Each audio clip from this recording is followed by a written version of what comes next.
Iran के अंदर अमरीकी और इसराइली हमलों से शुरू होने वाले तनाज़े के असरात खलीज में भी नजर आने लगे हैं।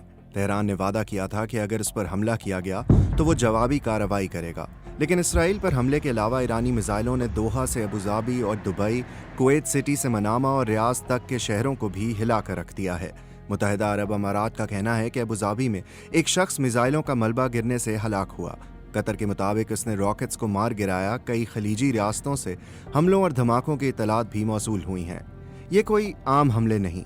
बहरीन, मिस्र, इराक, इसराइल, उर्दन, कुवैत, कतर, सऊदी अरब, शाम और मुत्तहिदा अरब अमारात में मजमूई तौर पर कम अज़ कम 19 मकामात पर अमरीका की फ़ौजी तनसीबात मौजूद हैं, जिनमें से 8 को बहुत से इलाकाई तज्ज़ियाकार मुस्तकिल समझते हैं। कतर में आल उदैद, जो दारुल हुकूमत दोहा के करीब वाक़ है, मशरिक़ वस्ता में सबसे बड़ा अमरीकी फ़िज़ाई अड्डा है, जहाँ हज़ारों अमरीकी एहलकार रिहाइश पज़ीर हैं और अमरीकी सेंट्रल कमांड का फॉरवर्ड हेड क्वार्टर है।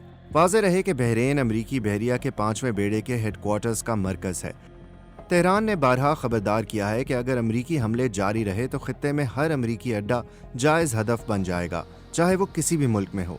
मुत्तहिदा अरब अमारात ने ईरानी हमले को ख़तरनाक करार दिया है और कहा है कि वो जवाब देने का हक महफूज रखता है, जिसके बाद ये सवाल पैदा होता है कि ये मामला आगे कहाँ तक जाएगा।